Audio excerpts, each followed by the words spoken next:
अगर तुम्हारा बहुत अच्छी एंड तगड़ा है तो तुम्हारा फिजिकल केमिस्ट्री बहुत ज़्यादा स्ट्रांग हो जाएगा। तो आज हम लोग मूल कॉन्सेप्ट का लेक्चर 1 कर रहे हैं, जिसमें हम लोग क्या करेंगे, मूल कॉन्सेप्ट के बारे में जो भी बेसिक चीज़ें हैं, आइसोटोप, आइसोबार, आइसोटोन, मोल क्या होता है, मोल के कुछ फॉर्मूला वगैरह है, ये मॉलिक्यूलर मास क्या होता है, एलिमेंट क्या होता है, कंपाउंड क्या होता है, ये सारी चीज़ आज हम लोग लेक्चर 1 में डिस्कस करने जा रहे हैं। और इसके बाद और एक लेक्चर आएगा, लेक्चर 2, जिसमें हम लोग मोलालिटी, नॉर्मालिटी, ये ग्राम इक्विवेलेंट, ये सब के बारे में हम लोग डिस्कस करेंगे। वो हमारा लेक्चर 2 है। तो मोल कॉन्सेप्ट का 2 लेक्चर आएंगे, एक तुम्हारा लेक्चर 1 है, एक तुम्हारा लेक्चर 2 है। तो चलो स्टार्ट करते हैं। स्टार्ट करने से पहले छोटी सी एक बेसिक इंट्रोडक्शन दे देता हूँ, जो तुम क्लास 9 से पढ़ते आ रहे हो, concept of gram atom. Okay, but concept of gram atom जानने से पहले एटॉमिक मास क्या होता है। एटॉमिक मास सारे लोगों को पता है, सारे बच्चों को पता है। एटॉमिक मास का सिंपल बेसिक जो डेफिनेशन है वो क्या है, मास of one atom of an element divided by 1/12 the weight of C12। Carbon का जो भी आइसोटोप है उसका दोनों के बीच में रिलेशन है। And 1 gram atom means of an element which is the collection of 6.02 into 10⁻23 atom. ये तुम्हारा 1 ग्राम एटम का सिंपल डेफिनेशन है। ठीक है, ये तुम क्लास 9 में पढ़ के आ चुके थे। अब आगे बढ़ते हैं।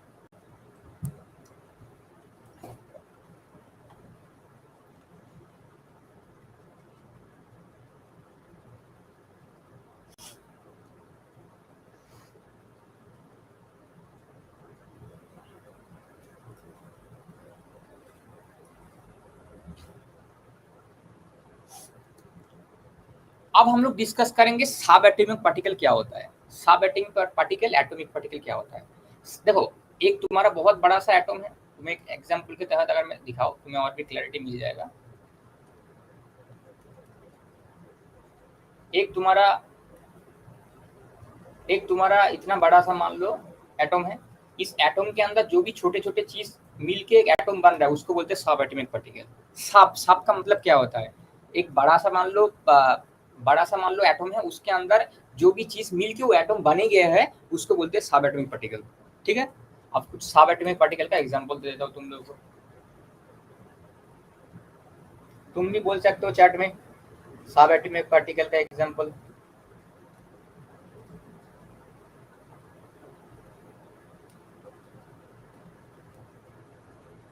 सब एटॉमिक पार्टिकल के अंदर इलेक्ट्रॉन, जिसका मैं चार्ज भी लिख देता हूँ, 1.6 into 10⁻⁹ कूलम, जो तुम्हारा इलेक्ट्रॉन का चार्ज है।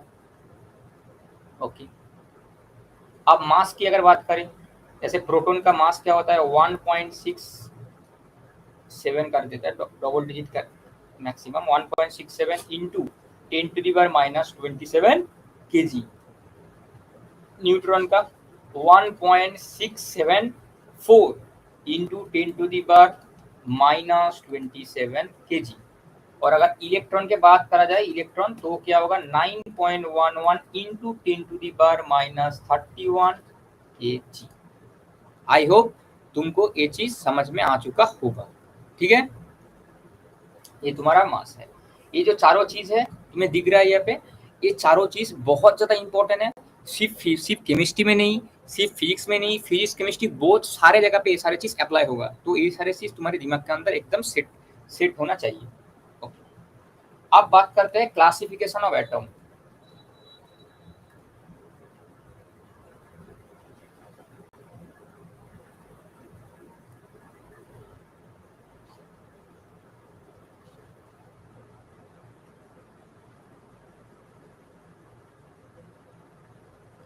क्लासिफिकेशन ऑफ एटम, जैसे ये एग्जाम्पल सबने देखा, बचपन से पढ़ते आए हो। मतलब आज की जो लेक्चर है मूल कॉन्सेप्ट, वो हम लोग बचपन में ही सारे चीज मोरलेस पढ़ के आए थे। वही बचपन को हम लोग रिकॉल कर रहे हैं, मतलब हैशटैग बचपन, हम लोग बचपन रिकॉल कर ले यार। ठीक है, लेक्चर 2 में हम लोग कुछ नया चीज सीखेंगे।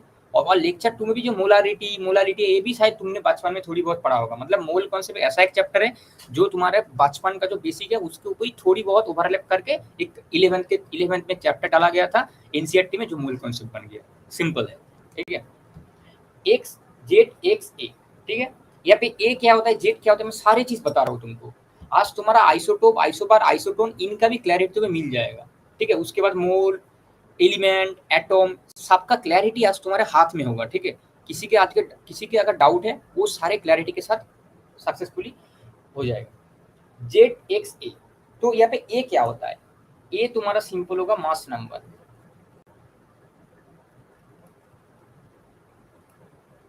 ओके। जेड क्या होगा?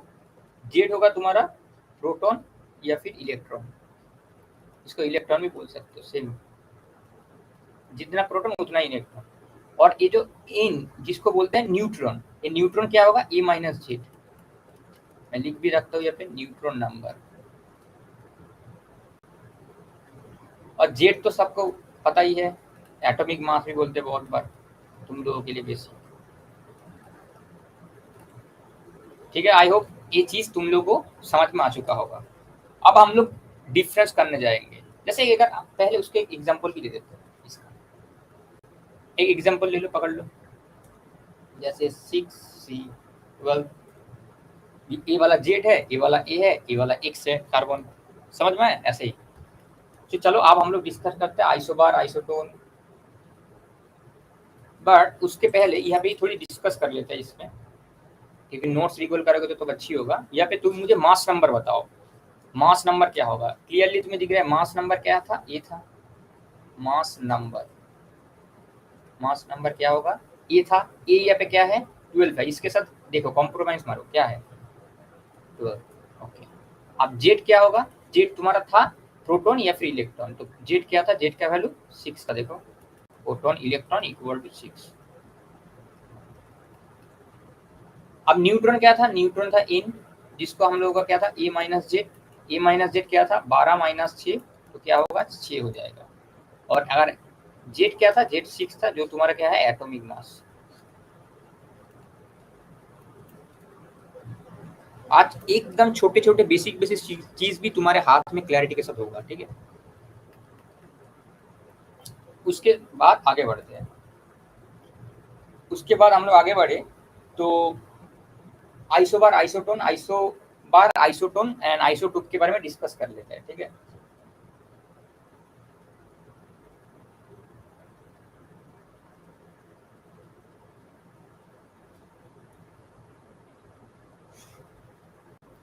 आइसो बार के बारे में, आइसोटोप के बारे में पहले डिस्कस कर लेते हैं। आइसोटोप्स,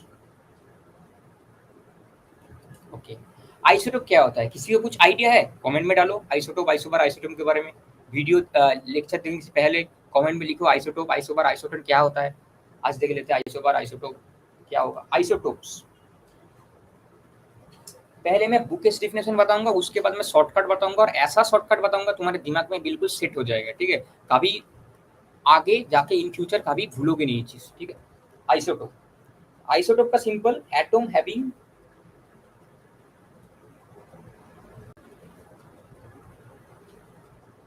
सेम एटॉमिक नंबर,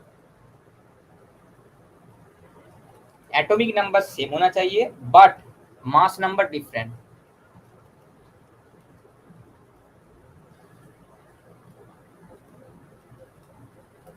ठीक है, ओके। ये तुम्हारा आइसोटोप है। कुछ एग्जांपल भी लिख लेते हैं उसके साथ साथ। बहुत एक अच्छा सा एग्जांपल है जो तुम्हारा इनऑर्गेनिक केमिस्ट्री में भी है, हाइड्रोजन चैप्टर में भी जाके पढ़ोगे। जो तुम्हारा क्या था? हाइड्रोजन का 3 isotope, 1 each, 2 1 each, deuterium, tritium 3 1 each। देखा, हाइड्रोजन का 3 आइसोटोप क्या है? हाइड्रोजन, डॉयटेरियम, ट्रिटियम, ठीक है। आगे बढ़ते हैं, ये तुम्हारा आइसोटोप है। अब हम लोग आगे जाके डिस्कस कर लेते हैं आइसो बार के बारे में।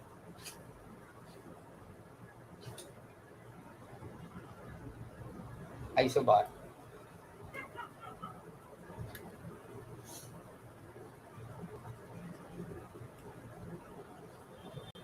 एटम ऑफ डिफरेंट प्रोटॉन और neutron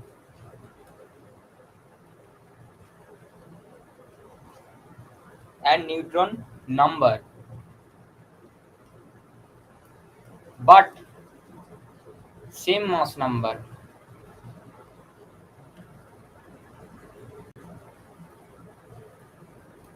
this is called isobar. Okay, mass number same होना चाहिए बट प्रोटॉन और न्यूट्रॉन का नंबर मास नंबर क्या होना चाहिए, सेम होना चाहिए बट प्रोटॉन एंड न्यूट्रॉन का जो नंबर है वो क्या होना चाहिए, डिफरेंट होना चाहिए। आप एग्जांपल देते हैं,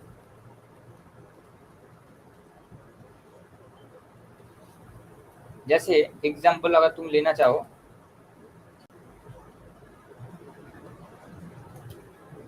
आर्गन का ले लो, 40 80 आर्गन,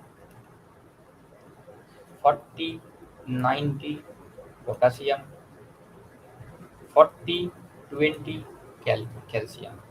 तो यहाँ पे न्यूट्रॉन नंबर निकालो सबका, न्यूट्रॉन नंबर तुम निकाल के देखो।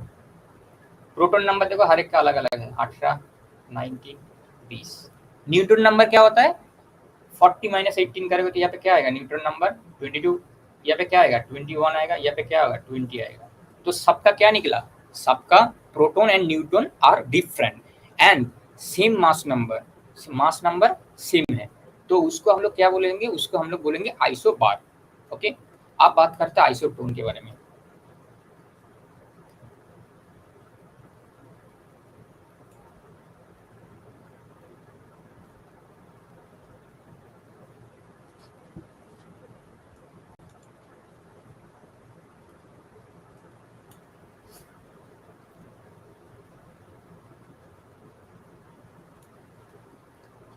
यहाँ पे न्यूट्रॉन नंबर सेम है, सेम नंबर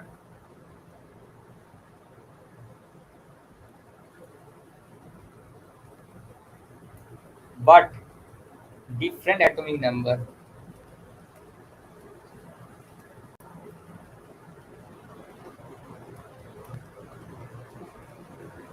अगर न्यूट्रॉन नंबर सेम है बट जो भी एटॉमिक नंबर है वो अगर डिफरेंट है, तब हम लोग उसको क्या बोलेंगे, उसको बोलेंगे आइसोटोन। बहुत अच्छी एग्जांपल है तुम्हारे सामने, अभी अभी जस्ट कुछ टाइम पहले दिया था कार्बन का दोनों,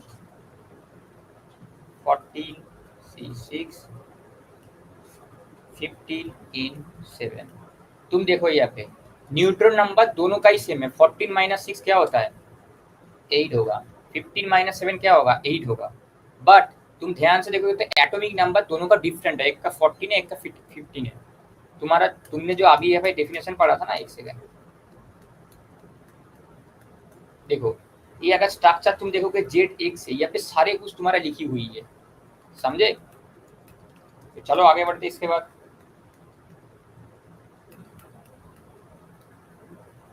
अब डिस्कस कर लेते हो what is atomicity, what is atomicity discuss कर लेते हैं, ठीक है। Atomicity,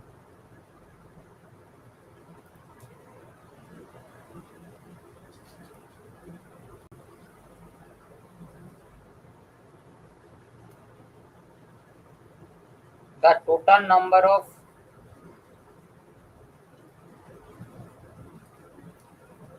atom in one molecules, in one molecules, one second, yeah, in one molecules, molecules नहीं molecule, okay। अब एग्जांपल के तहत ले लेते हैं कुछ, जैसे मान लो H2 है, तो H2 का एटोमिसिटी कितना होगा, 2 हो जाएगा, क्योंकि 2 हाइड्रोजन मिलके H2 बन रहा है, ठीक है। तो एटोमिसिटी कितना होगा, 2 होगा। अब मान लो आगे बढ़ के कोई अगर मेरे को बोले CO2 का बताओ, तो CO2 का एटोमिसिटी कितना होगा, 3 हो जाएगा। H2SO4 का बताओ, तो इसका एटोमिसिटी कितना होगा, 7 हो जाएगा, ठीक है। इसका एटोमिसिटी 3, इसका एटोमिसिटी 7। आई होप एटोमिसिटी के बारे में तुम्हें इन फ्यूचर कभी भी डाउट नहीं आएगा, बेसिक चीज है बिल्कुल, ठीक है। अब बात कर लेते हैं element.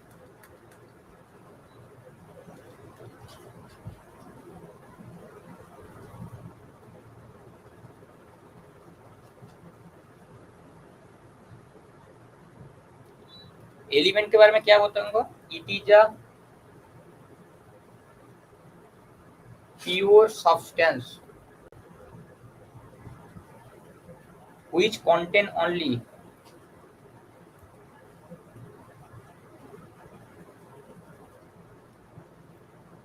one time of atom.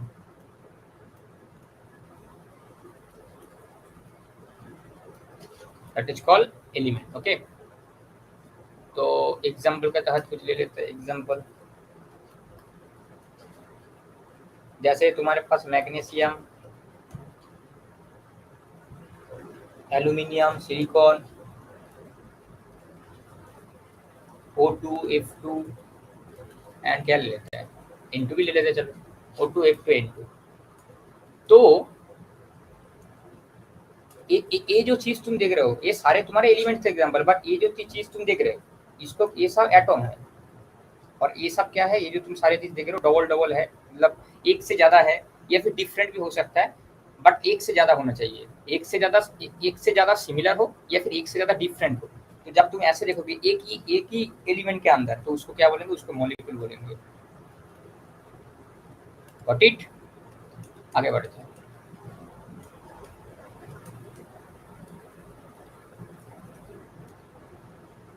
हाँ, आप डिस्कस करते हैं compounds.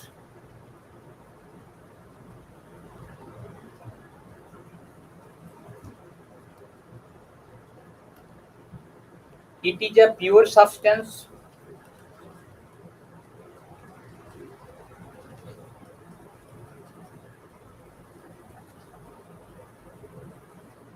which contain only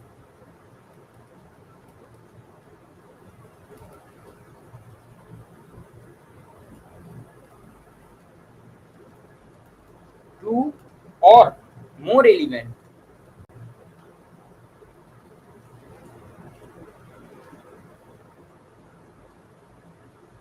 in a fixed manner, proportional of mass. इसको क्या बोलेंगे, इसको बोलेंगे कंपाउंड्स. अगर एग्जांपल लेना चाहो तो एग्जांपल लो. एग्जांपल के लिए तुम ले लो H2O, यूरिया ले लो NH2, CO, NH2. I hope यहाँ तक तुम लोगों को अच्छी तरीके से समझ में आ चुका होगा. ठीक है. अब हम लोग जाते हैं मोल कॉन्सेप्ट चैप्टर का. मेन चीज जो है मोल क्या होता है एक्चुअली. अभी तक तो मोल कॉन्सेप्ट पढ़ रहे हो, बट मोल क्या होता है एक्चुअली, ये भी किसी के मन में सवाल हो सकता है. अच्छे से देख लो, what is mole.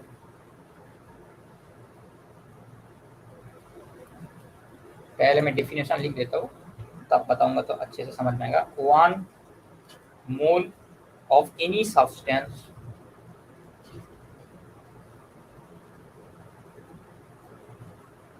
contain as many units particle as their particles CLES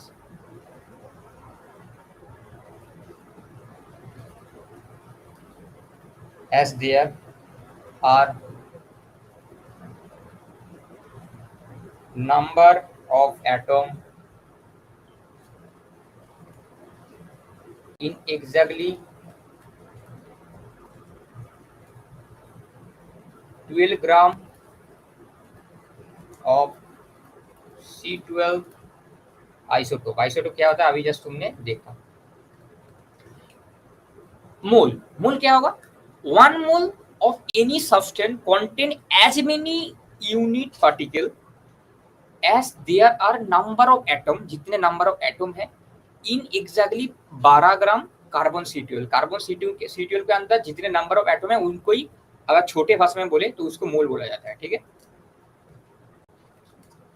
तो अगर मैं 1 मोल की बात करूं, जैसे यही इसी को अगर थोड़ा ध्यान से और भी लिख लूं, 1 मोल, इसको हम लोग ऐसे लिख लेंगे.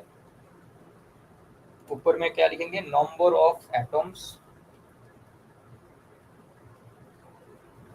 इन 12 ग्राम C2 कार्बन C12 और divided by 6.022 into 10⁻23 carbon atoms. ठीक है. मतलब जितने नंबर ऑफ एटम है कार्बन C12 में डिवाइडेड बाय एवोगाड्रो नंबर है 6.022 into 10⁻23 इसको क्या बोला जाता है बचपन से पढ़ते हैं Avogadro number in carbon atoms. Okay okay अब मोल का कुछ मतलब बेसिक जो फॉर्मेशन या फिर जो फॉर्मूला है बताओ ऐसा जो फॉर्मूला ज्यादातर एग्जाम में यूज करा जाता है तीनों फॉर्मूला याद रखना है तुम्हें क्या है W/m। अब यहाँ पे W क्या होता है m क्या होता है सारे चीज में लिख दूंगा। एक तुम्हारा W/m होगा एक तुम्हारा n इक्वल टू n/na। अब na क्या होगा वो भी मैं बता दूंगा सब कुछ बताऊंगा मैं पहले फॉर्मूला को लिख देता हूँ तुम्हारे सामने n equal to volume by 22.4 in litre मतलब वॉल्यूम भी यहाँ पे लीटर में होना चाहिए। ओके मैं पहली वाले को पकड़ रहा हूँ अब W तुम्हारा क्या होगा नॉर्मल मास और m क्या होगा मोलर मास। n क्या होगा n तुम्हारे नंबर ऑफ एटम्स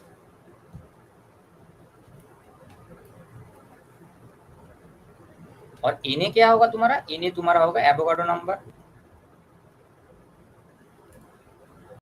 जो तुम्हारा अभी तुमने देखा Avogadro number equal to 6.022 into 10⁻23।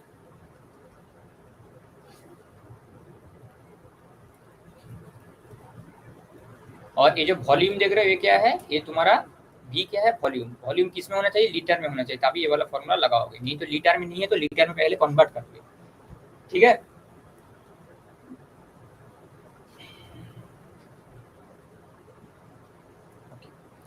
तो मोल का ये चीज आई होस तुम लोगों को समझ में आ चुका होगा। अब मोल का कुछ क्वेश्चन लगा लेते हैं ठीक है बेसिक क्वेश्चन जिससे तुम्हें एटलीस्ट कुछ हद तक तुम्हें एटलीस्ट क्लैरिटी मिल जाए। कुछ बेसिक क्वेश्चन लगा लूंगा मोल का ही जैसे अगर मैं क्वेश्चन दूं तुम मुझे लिखो बोलोगे find the number of moles in 46 gram of sodium.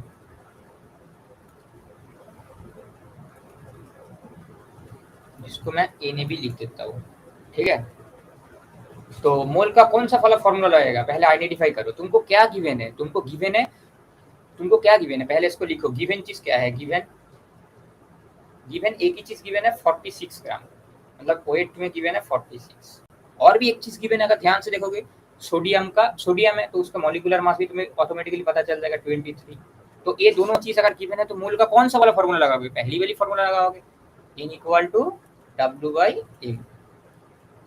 W क्या था 46 m क्या था 23 तो क्या होगा 2 तो नंबर ऑफ मोल कितना होगा 2 ठीक है। आई होप तुमको मोल का बेसिक फॉर्मूला लगाना एटलीस्ट आ चुका होगा ठीक है। अब कुछ टाइम पहले तुमको मैंने ग्राम एटम पढ़ाया था याद है ग्राम एटम पढ़ाया था तो उसको ही अगर थोड़ी और भी क्लैरिफिकेशन दे दूं तुम्हें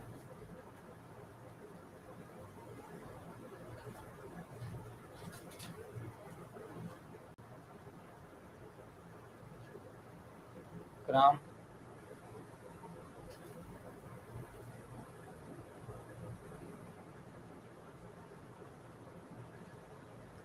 देखो जैसे एग्जांपल के तहत अगर मैं तुम्हें दे दूं मान लो तुम्हें एग्जाम में गिवन है 3 ग्राम एटम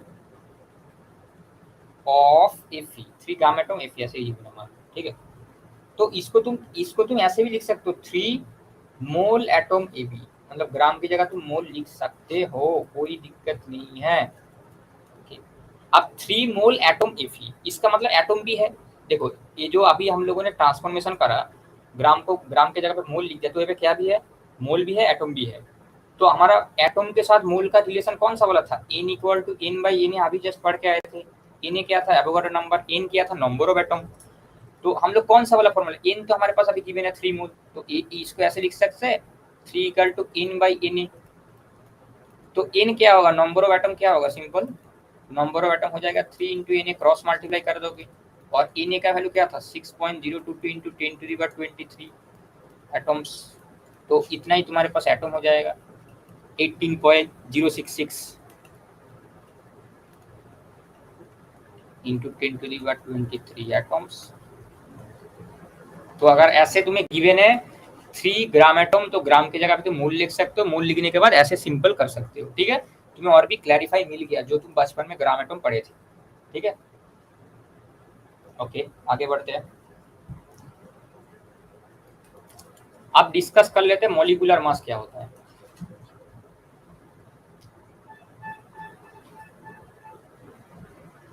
मॉलिक्यूलर मास क्या होता है?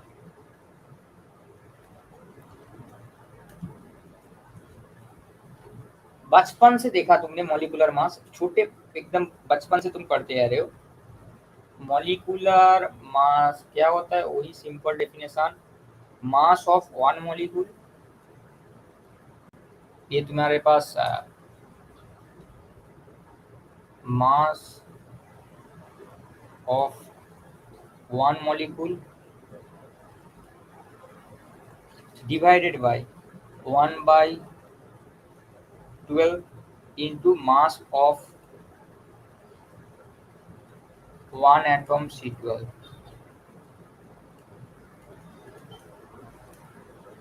समझे? यही तुम्हारा मॉलिक्यूलर मास है।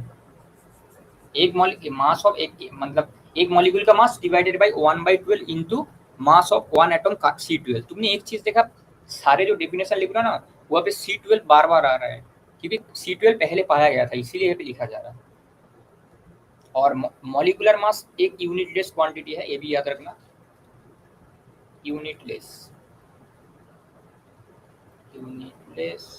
क्वांटिटी। अब बात करते हैं एटॉमिक मास क्या होता है इसके साथ साथ।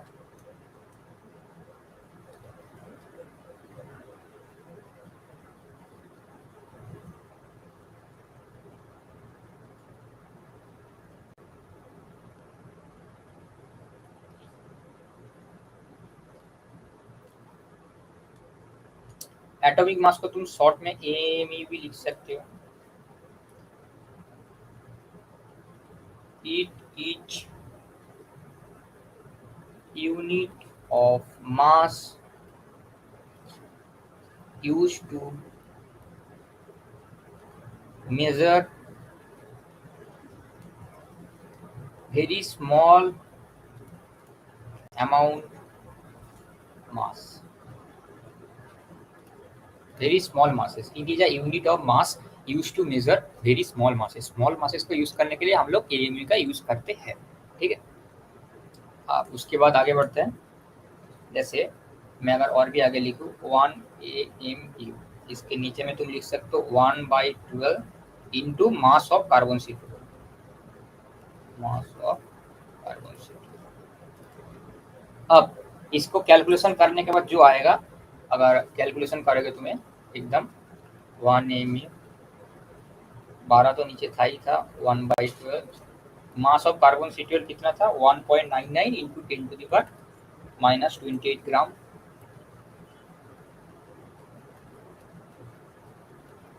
इसको अगर तुम कैलकुलेशन करोगे ध्यान से तो तुम्हारे पास 1/6.022 इंटू 10⁻23 ग्राम आंसर आ जाएगा। मतलब एक AMU इक्वल टू 1/6.022 इंटू 10⁻23 ग्राम। बड़े मजेदार चीज है ना, 6.022 इंटू 10⁻23 तुम्हारा एडवर्ड नंबर, ये भी तुमने देखा, समझे चीजें। ओके वेट अ सेकेंड, मैं कुछ पेज ऐड कर रहा हूँ यहाँ पे अभी।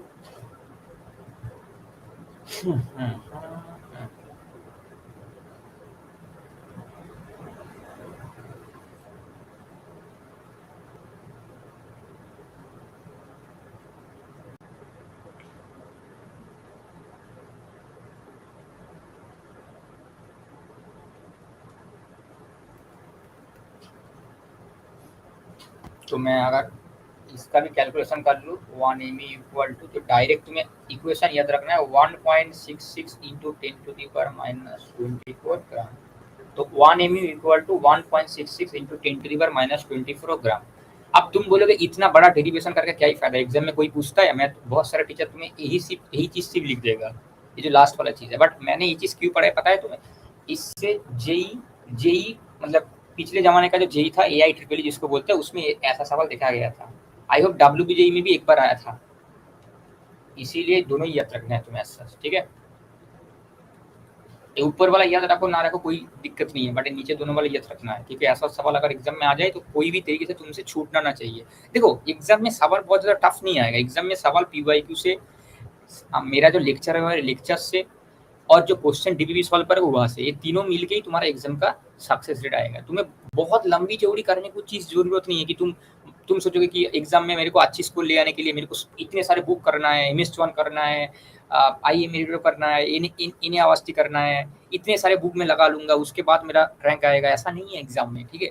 एग्जाम में तुम्हें रैंक ले आने के लिए तुम्हारे अंदर पेशेंस चाहिए, एंड जो चीज़ तुम कर रहे हो उसको दिल लगा कर करो, एंड बार बार रिविजन करो, तो ही तुम्हारा एग्जाम में अल्टीमेट एक स्कोर आ जाएगा, ठीक है।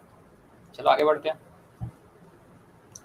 अब एटॉमिक मास जैसे बोल ही लिया तो मॉलिक्यूलर मास भी बोल ही लेते हैं।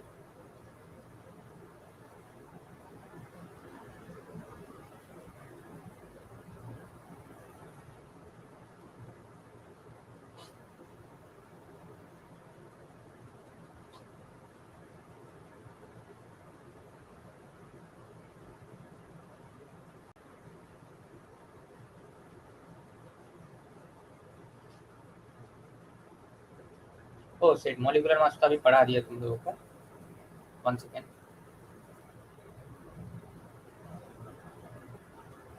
Ideal gas equation,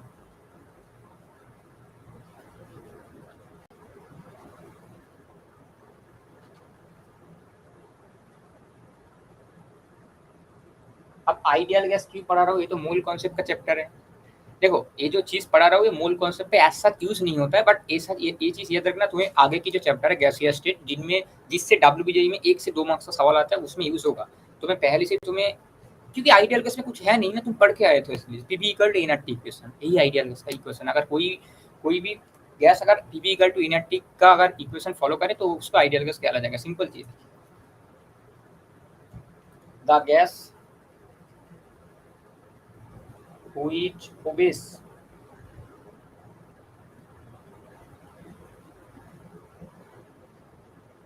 PV equal to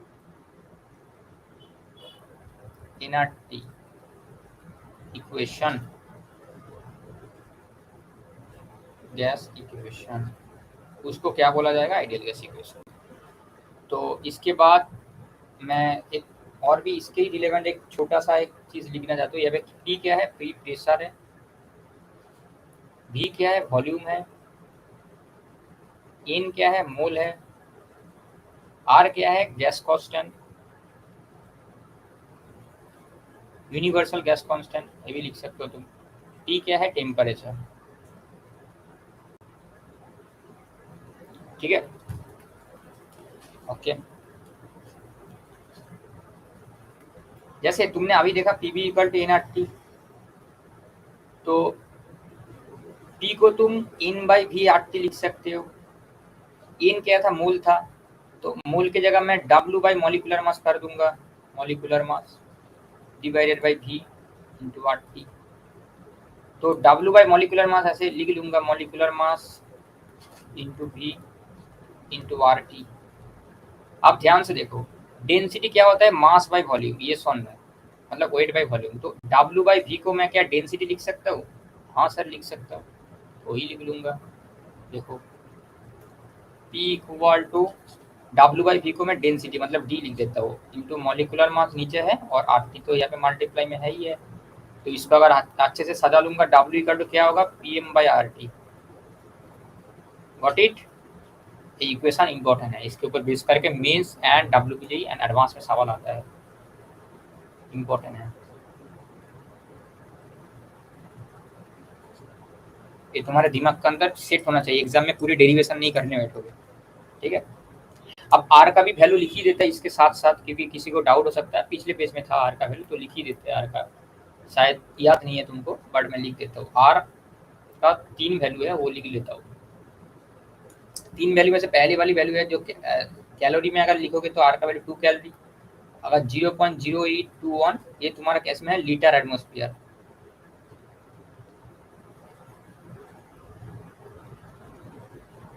और अगर 8.314 वो तुम्हारा क्या था, जूल में था,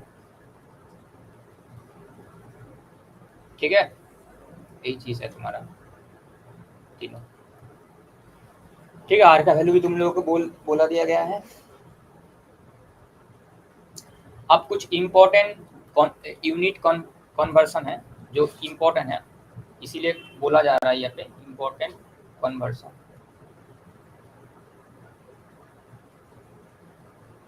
यूनिट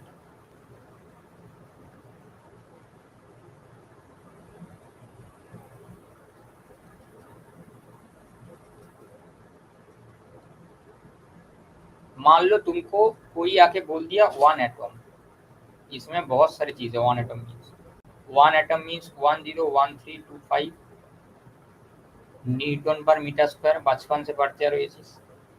पास्कल भी लिख सकते हो, न्यूटन पर मीटर स्क्वायर कोई भी तुम्हें पता है पास्कल। और इसको तुम 1.01325 भी लिख सकते हो, बट वो क्या होगा, वो बार में होगा, सब प्रेशर के यूनिट है देखो। और उसके बाद 760 एटीएम भी लिख सकते हो, सॉरी एटीएम तो ये पे था, टॉर होगा। और 760 mmHg।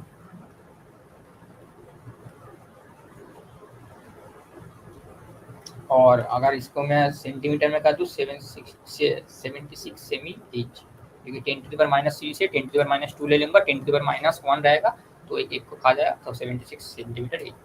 ये तुम्हारा एटम से एटीएम अगर गिवन रहे तो इसका मीनिंग एक्चुअली ये सारे सेम है, ठीक है। हाँ, अगर 1 लीटर गिवन रहे, इसमें भी बहुत सारे बच्चों को मैंने देखा कि कॉन्फ्यूजन में रहता है। 1 लीटर मतलब 1000 ml, या फिर 10⁻³ मीटर क्यूब, या फिर 1 dm³। तीनों का मीनिंग सेम है, ठीक है। अब कुछ इम्पोर्टेंट क्लिक है, वो तुम्हें जानना जरूरी है। हमेशा तुम्हारे दिमाग के अंदर क्लिक होना चाहिए ये चीज़, इम्पोर्टेंट क्लिक।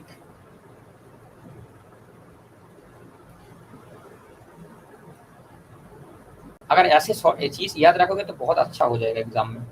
तुम्हें टेम्परेचर मान लो एग्जाम में गिवन है, मतलब टेम्परेचर गिवन है और आरटी का वैल्यू तुम्हें डायरेक्ट अगर पता होगा कितनी आसान हो जाएगा। सोचो टेम्परेचर 0 डिग्री सेंटीग्रेड गिवन है, तो इसका आरटी का वैल्यू क्या होगा, 0.0821। मैं सब में 0.0821 लीटर एटमॉस्फेयर में बिठाऊंगा, ठीक है। और 0 डिग्री सेंटीग्रेड मतलब 273 केल्विन। ये कैसे आया, मान लो 0 डिग्री सेंटीग्रेड तो क्या होगा, 0 + 273, इसको हम लोग केल्विन में लिख सकते हैं, क्या होगा 273 केल्विन, ठीक है।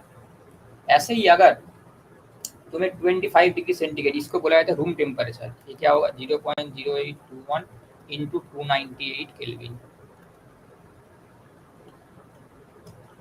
और अगर मान लो 27 डिग्री सेंटीग्रेड बोला जाए तो क्या होगा 0.0821 इंटू 300 केल्विन।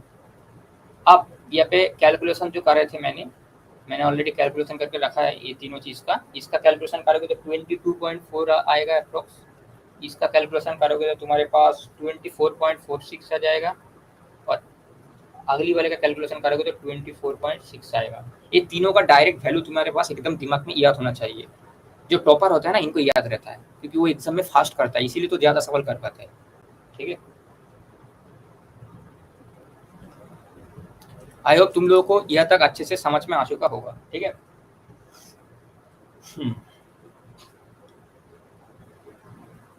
इसके बाद आगे बढ़ते हैं।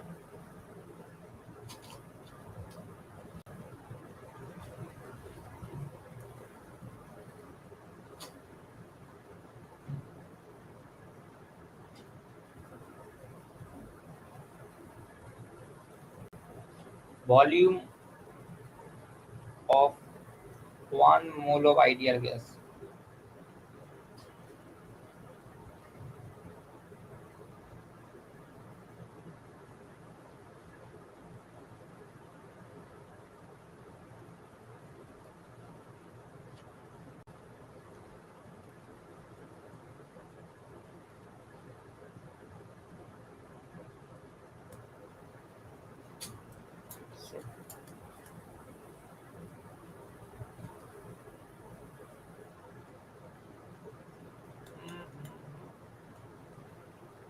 ट्वेंटी 2.7 लीटर जो नया कन्वर्सन आया है, और 22.4 लीटर जो पहले था तुम्हारे पास, ठीक है। ये नया आया है, अगर एनसीईआरटी पढ़ोगे ये वाला चीज़ नया है। ये वाला ओल्ड था, बट अभी तुम ओल्ड मान के भी चल सकते हो, नया मान के भी चल सकते हो, ऐसा कोई बहुत ज़्यादा डिफरेंस नहीं क्रिएट होगा अगर एग्जाम में कोई भी डीप चीज़ डिफाइन नहीं है तो। स्पेसिफिक ग्रेविटी क्या होता है वो भी चीज़ देख लेते हैं।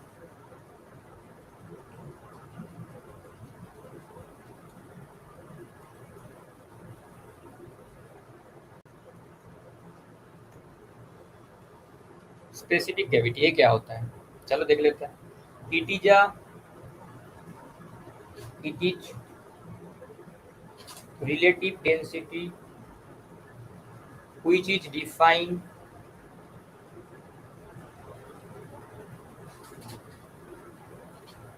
for solid and liquids,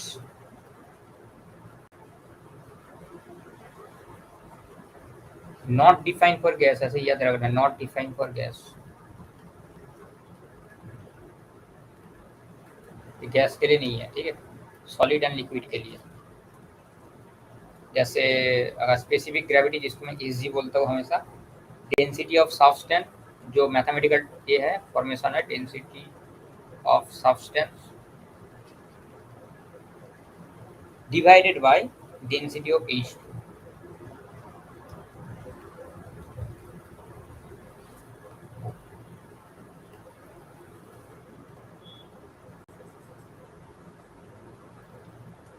ये तुम्हारा स्पेसिफिक ग्रेविटी था।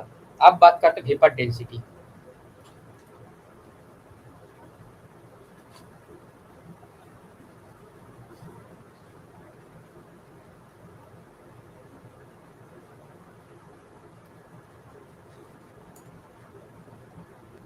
It is a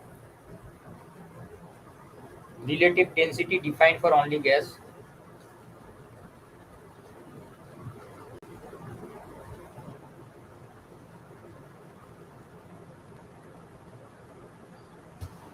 defined for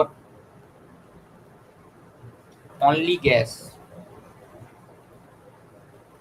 gas के लिए वैलिडेसी क्या होगा, vapour density equal to density of gas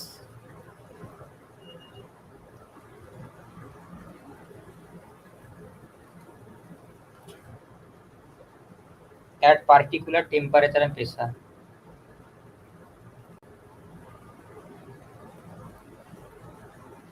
divided by density of H2 gas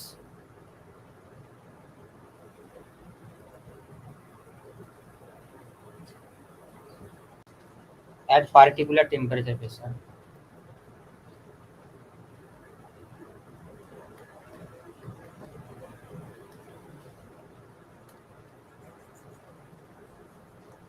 और वेपर डेंसिटी और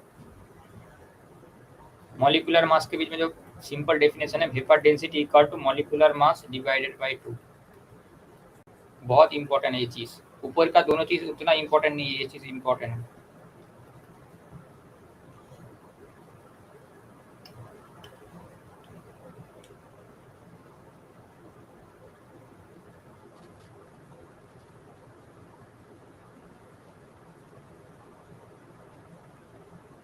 इसके बाद डिस्कस करते हैं average molecular mass.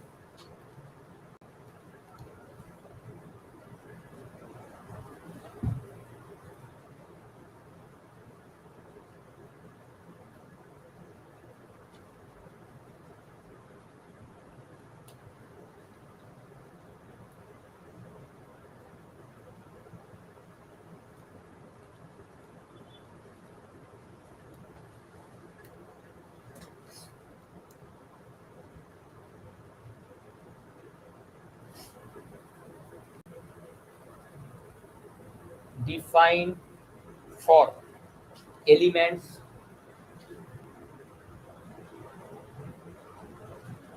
which have more than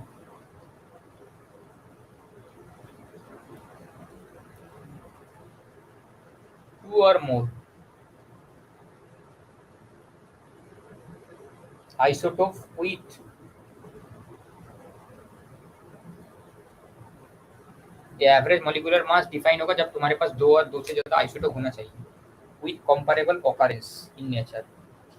nature पे एग्जिस्ट भी करना चाहिए। वो कंपेरेबल occurrence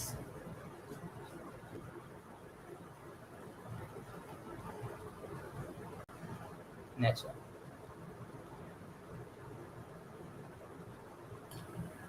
जैसे एवरेज मॉलिक्यूलर मास की अगर बात से करूं,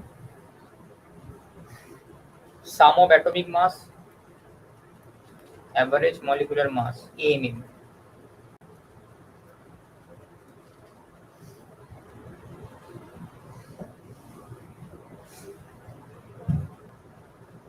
sum of atomic mass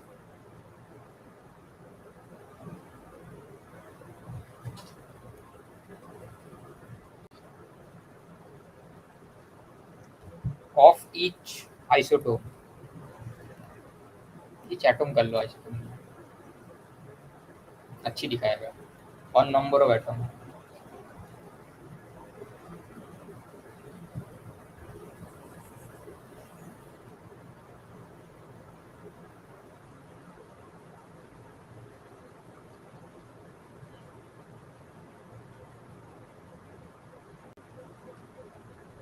जैसे एक अगर क्वेश्चन कराओ इसके रिलेवेंट,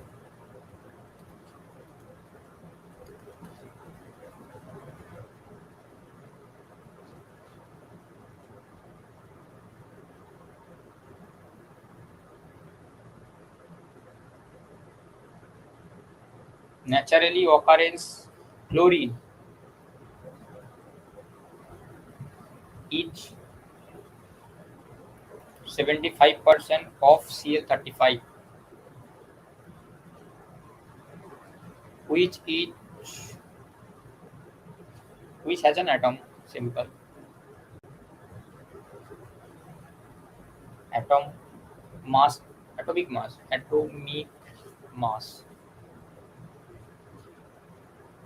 क्या 35 and 25% of Cl37 which has an atomic mass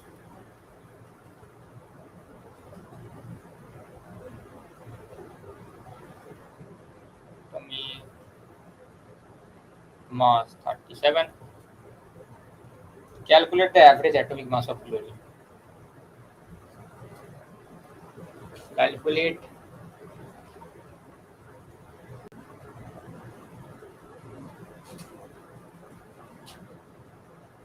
average atomic mass of chlorine. हाँ चलो, ये वाला क्वेश्चन को ट्राई करो, सिंपल है। कितना परसेंट था? 75%। कितना था? 35 का था। तो 75 इंटू 35 प्लस 25% कितना था? 37 का। 25 इंटू 37 था 75 प्लस 25 100% था। तो ये भी लिख लो टोटल। अब इसको अगर कैलकुलेशन करोगे ध्यान से 35.5 के आसपास आएगा, इसीलिए क्लोरीन का एवरेज एटॉमिक मास 35.5। ये तुम बुकिश डेफिनेशन के तहत पढ़ते हो, बट जेई में इसका सवाल है, जेई का PY2 है, ठीक है।